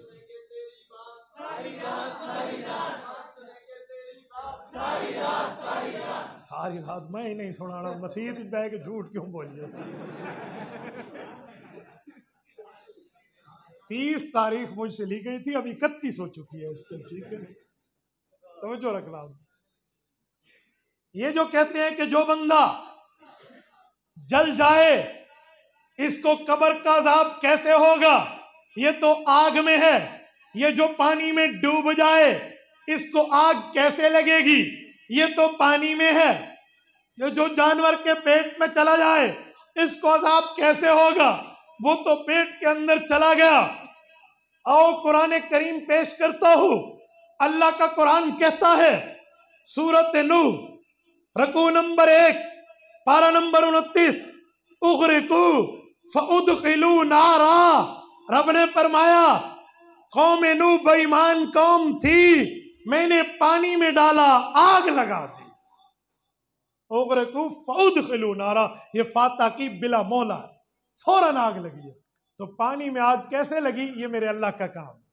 जो डूब जाए उसे अल्लाह आग यूं लगा सकते हैं। मुझे ना कहना कि पानी आग बुझा देता है, ये मेरे अल्लाह का काम है। ये फतू डितू गाम रामे ने नहीं ये काम किया, ये अल्लाह के काम। ठीक है। और रहा ये बात कि जिसे जानवर खा ले उसका क्या बनेगा, तो मेरे दोस्त जिसे जानवर खा ले उसे भी पेट में अजाब होगा। वो जब उसके पेट से निकल के जहां जाएगा, जैसे मट्टी में पहुंचेगा उसको अजाब होगा। हजरत उकाड़वी रहमतुल्लाह से पूछा गया था अगर जानवर के पेट में अजाब होगा तो जानवर को भी तड़पना चाहिए। हमने तो नहीं देखा कोई शेर किसी गुनाहगार को खा ले और तड़पना शुरू हो जाए। तो हजरत ने फरमाया था ये तूने हाथ में दवाई क्यों रखी हुई है।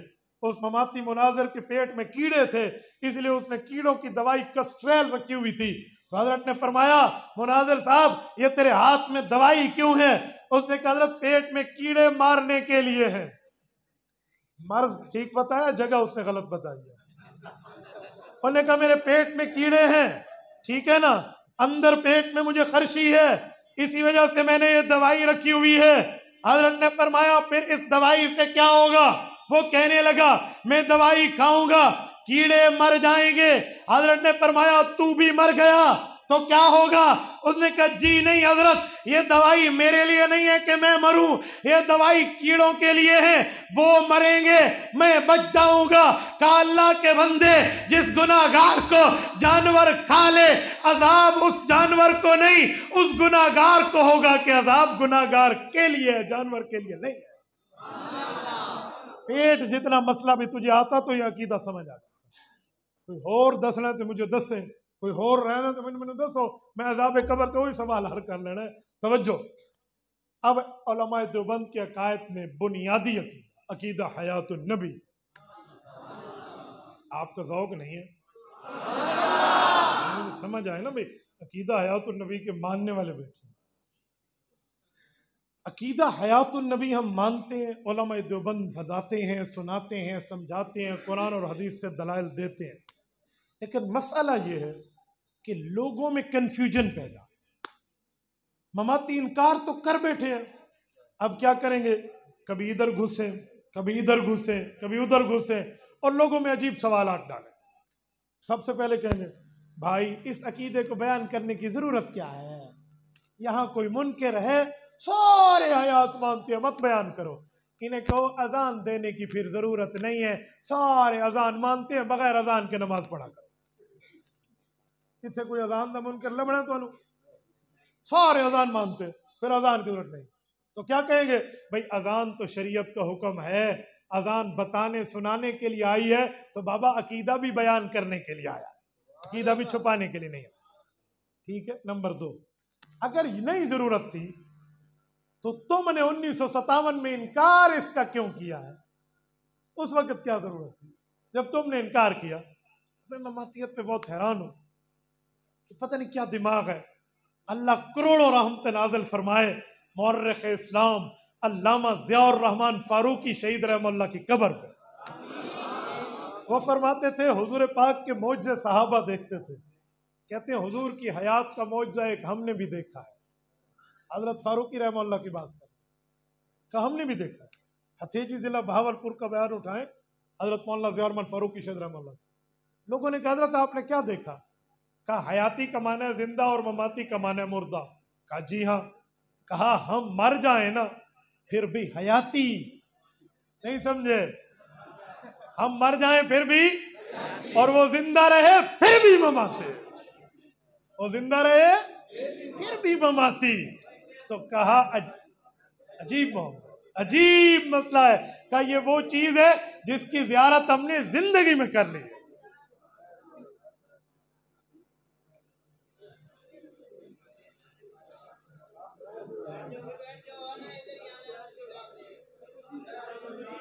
मैं देता हूँ जवाब, मैं देता हूँ सबको जवाब। आप तशरीफ रखें। आप लोग खामोश रहेंगे तो मैं बात कर पाऊंगा। बेटा ओए सारी रात वाले मुझे देखो, लिसन, बोलने लगे आप। हाँ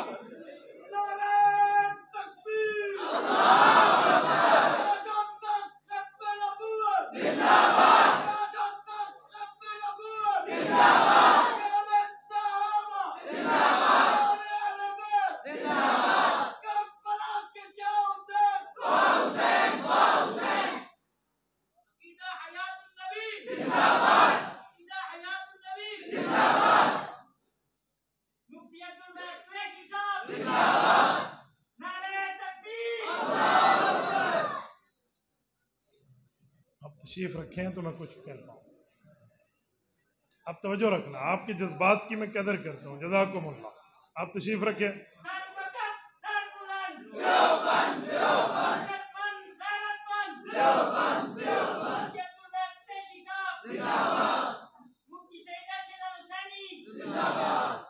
आप लोग तवज्जो रखें तो मैं बात कर पाऊँ। भाई आपकी तवज्जो है? अगर नहीं है तो मैं खत्म करता हूँ। तवज्जो है?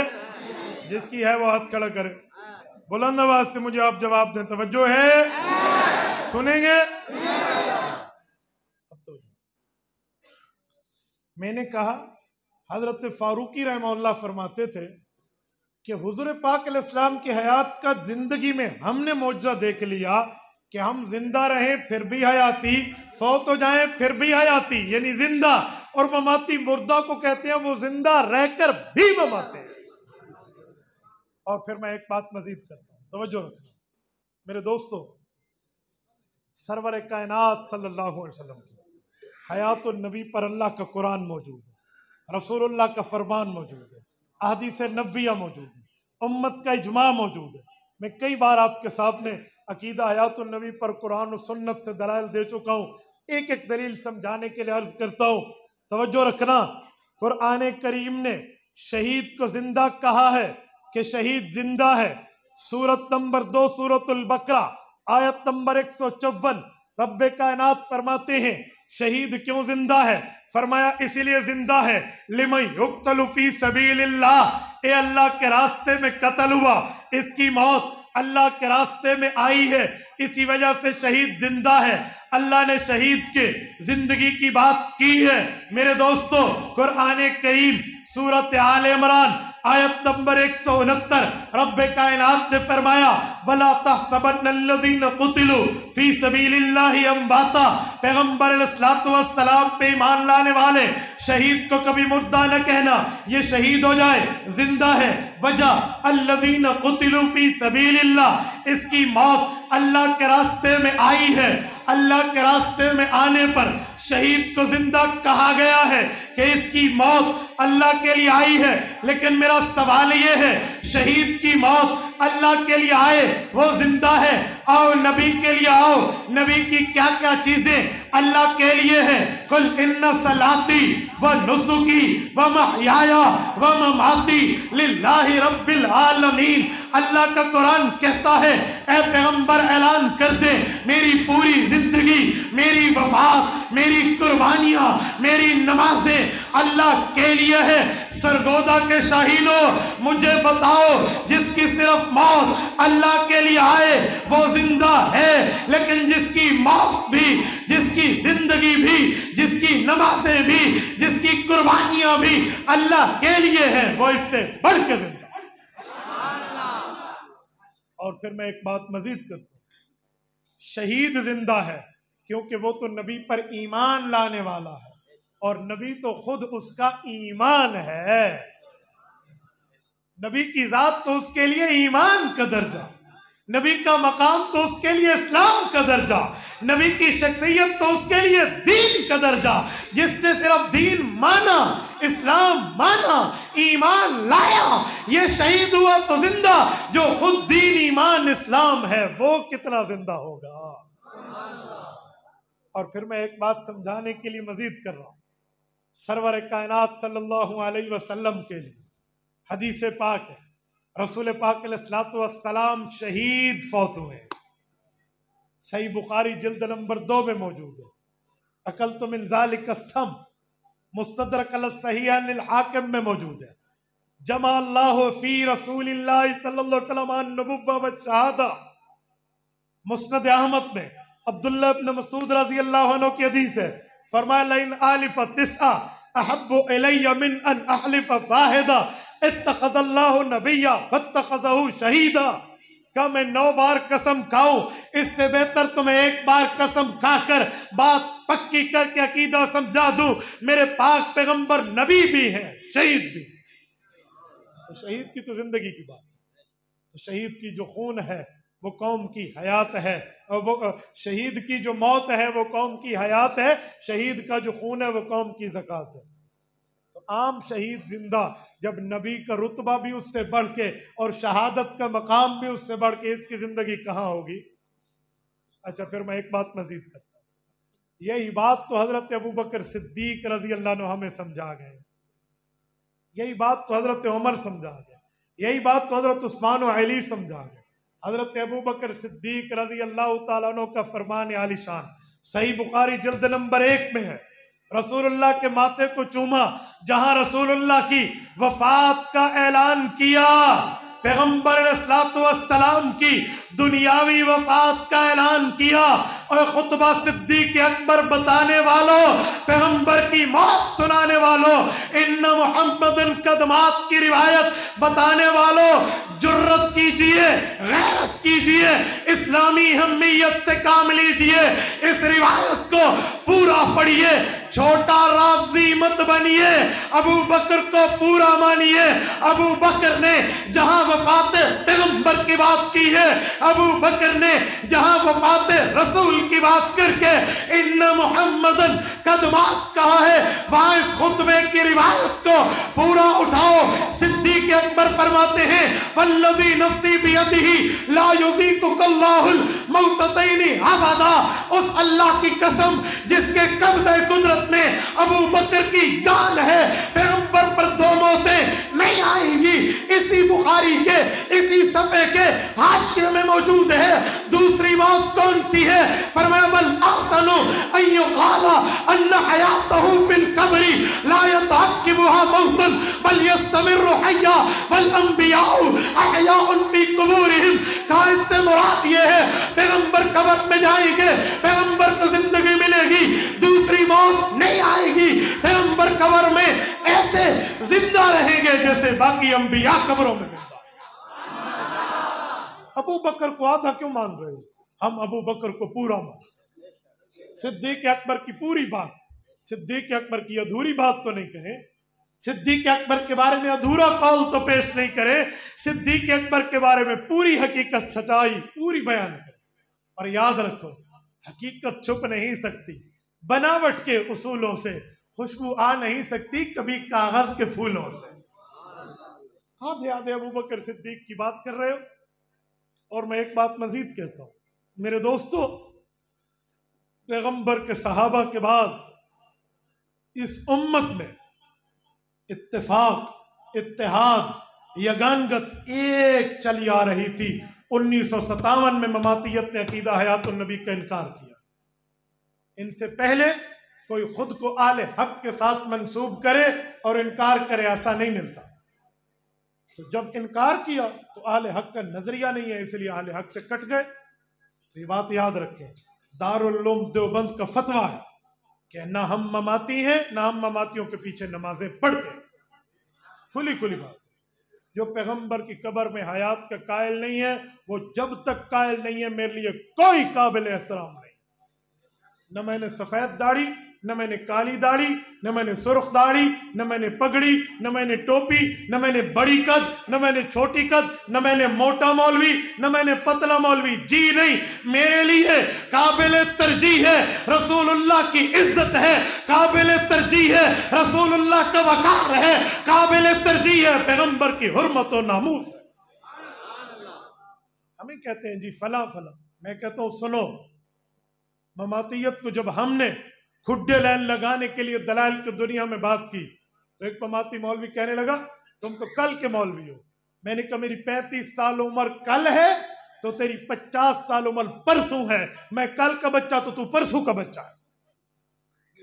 35 साल कल है तो 50 साल परसों है ना, एक ही दिन का फर्क है, 24 आवर्स का डिफरेंस है। जवाब हमारे मुंह में भी जबान मौजूद है।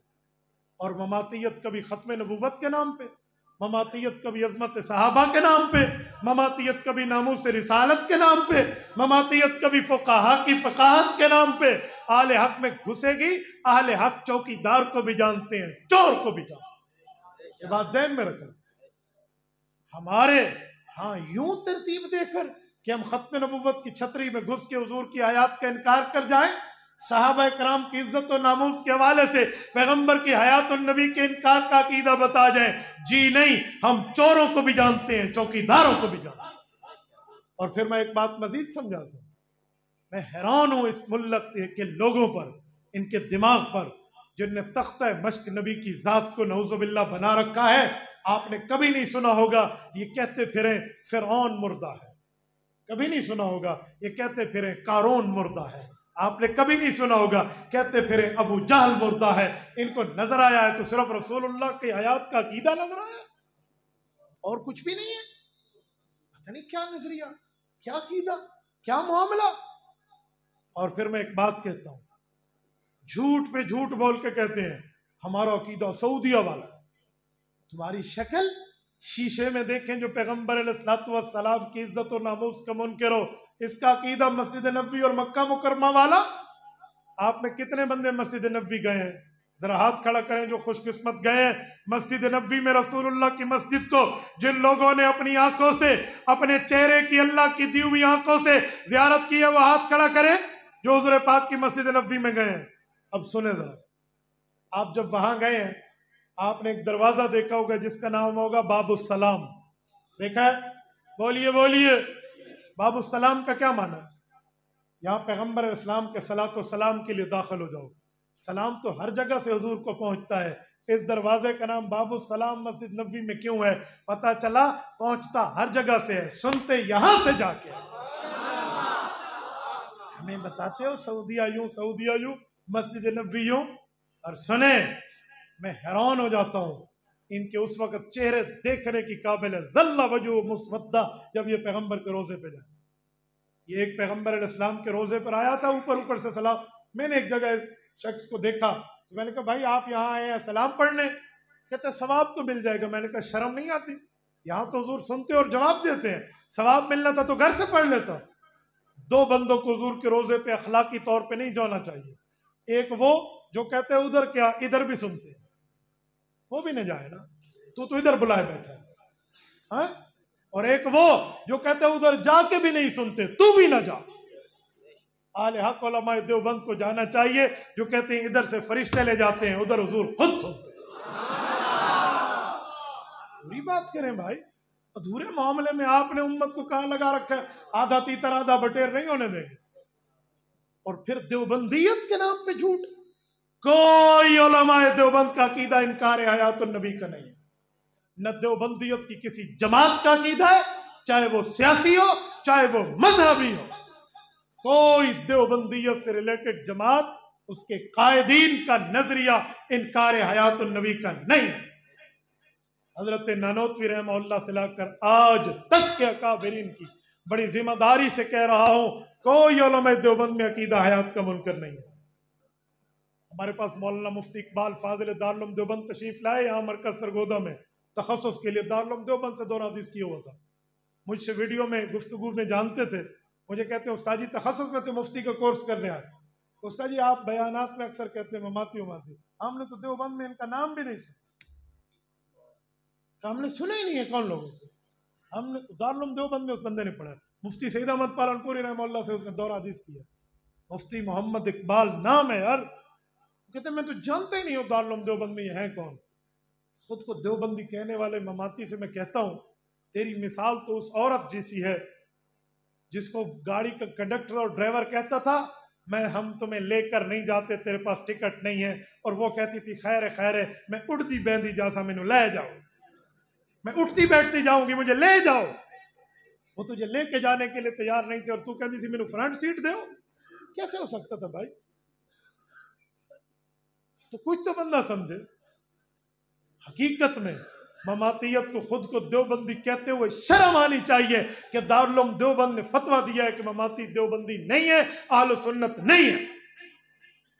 एक बंदा कहे मैं पुलिस वाला हूं और head of the department of police कहे हमारे यहां तेरा रिकॉर्ड नहीं है, हमारे यहां तेरे कवायफ नहीं है, हमारे यहां तेरा निजाम नहीं है, हमारे यहां तेरा इंदराज नहीं है, वो किस मुंह से कहेगा मैं पुलिस में? दारुल उलूम देवबंद कहता है कि भाई ममातियत का देवबंदियत से वास्ता नहीं है, और ये खामखा से बनास्पति देवबंदी के लिए बनने के लिए घूमते फिर रहे हैं। भाई असली और बनास्पति घी में कोई फर्क नहीं है, बोलते नहीं है, फर्क है या नहीं है? तो फिर असली और नकली में भी फर्क। सुने, मैं ममातियत के लिए एक बात करता हूं कि ममाती हम में से एक बात तय कर ले कि हजरत नानोतवी से लेकर आज तक शेखुल इस्लाम मौलाना मुफ्ती तक उस्मानी दामत बरकातुहुम तक किसी एक आलिम का नजरिया ये दिखा दो। नहीं आज रास्ता दे दो। देखो देखो कौन आया, देखो देखो कौन आया, तेरी आवाज मेरी आवाज, तेरी आवाज मेरी आवाज। जिंदा है जंगवी जब तक सूरज चांद रहेगा, जब तक सूरज चांद रहेगा, जब तक सूरज चांद रहेगा। शायर इनकलाब हजरत मुफ्ती सईद अरशद अल हुसैनी, शायर इनकलाब हजरत मुफ्ती सईद अरशद अल हुसैनी।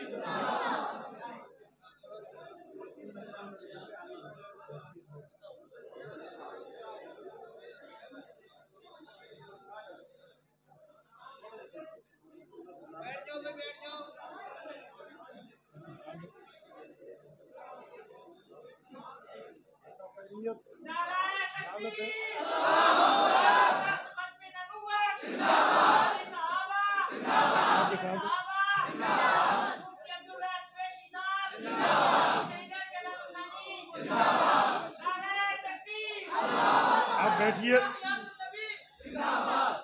आप बैठिए, मैं अपनी बात पूरी कर लूं, तवज्जो रखना।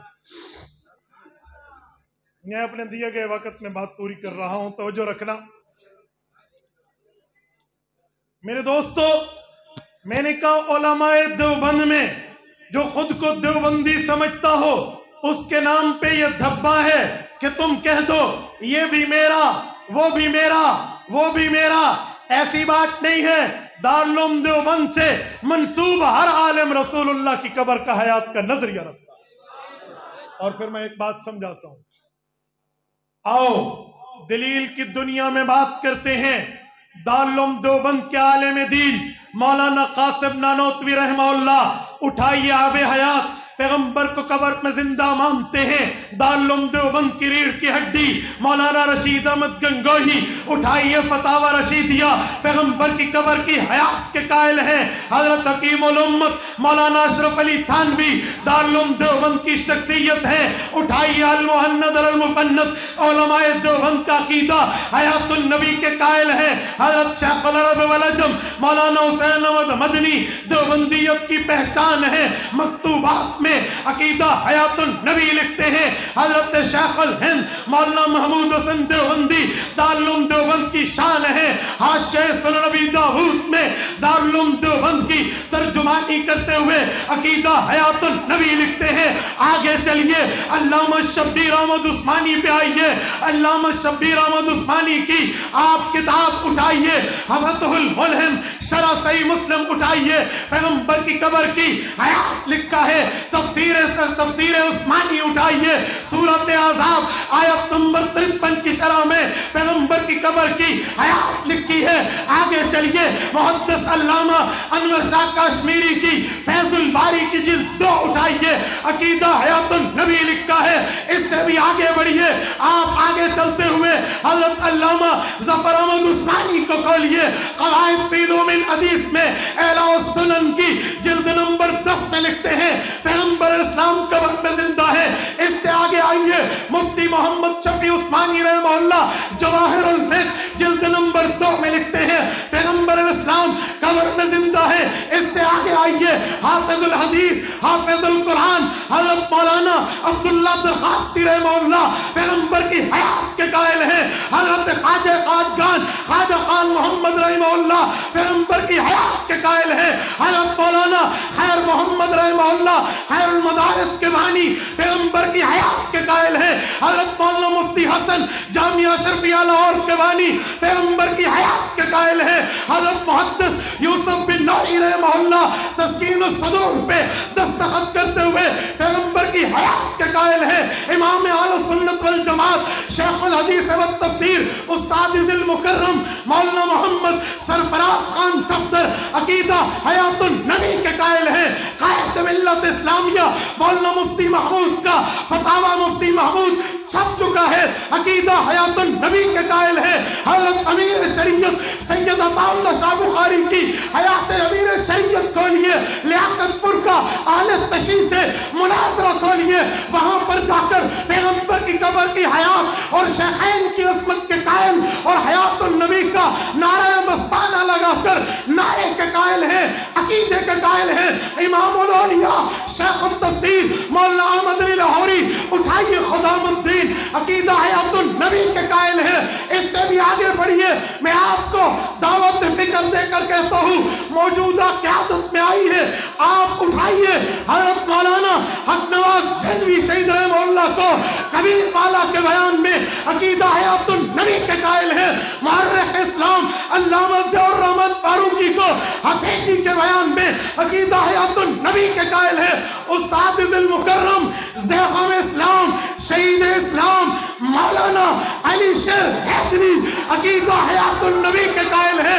इससे भी आगे बढ़िए, जबल इस्तिक़ामत शहीद इस्लाम शहीद रहे हक, सदियों तक वो कुर्बानियां याद रखी जाएगी जो आज़म तारिक ने दी है। जर्नैल सिपाही साहबा मौलाना आज़म तारिक मौलाना अब्दुल रशीद बिलाल को खत लिखकर नवीद साहब में छापते हैं, जब पैगंबर के रोज़े पे जाना, सलाम पेश करना, पैगंबर के सिवा की बात करके अकीदा हयातुन नबी के कायल।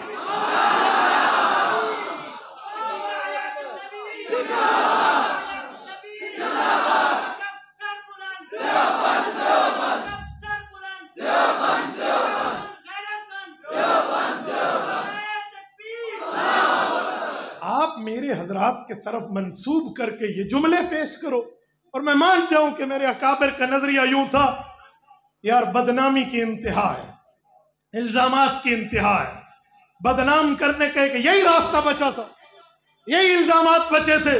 और दलील की दुनिया में बात करो, खोटे सिक्के मत चलाओ, नहीं अजीब दुनिया का निजाम है। और फिर ये जो मुझे अभी बताया कि मंसूब भी देवबंदियत की तरफ और खुद को देवबंदी कहकर अकीदा हयातुन नबी का इनकार करें। आप याद रखना, हम बड़े राफजी से निपटना भी जानते हैं, छोटे राफजी से निपटना भी जानते हैं, ऐसे नहीं है। हम आस्तीन के सांपों को बहुत अच्छी तरह पहचानते हैं। अहले हक का अकीदा और नजरिया है, न कोई मजहबी सियासी देवबंदियत की जमात इसकी मुनकर है, न कोई देवबंदियत के अफराद इसकी। लेकिन इस मौजू को आप यूं जो है ना तख्ते मश्क न बना, यूं इल्जामात नहीं हो तो फिर इस तरह जवाब आएगा। अल्लाह आपको रमे सिरात मुस्तकीम अता फरमाए, दीन हक पर अमल की तौफीक अता फरमाए, हक अकीदा सुनने समझने की तौफीक अता फरमाए। अकूलु कौली हाज़ा व अस्तग़फिरुल्लाह व आखिरु दअवाना अनिल हम्दुलिल्लाह।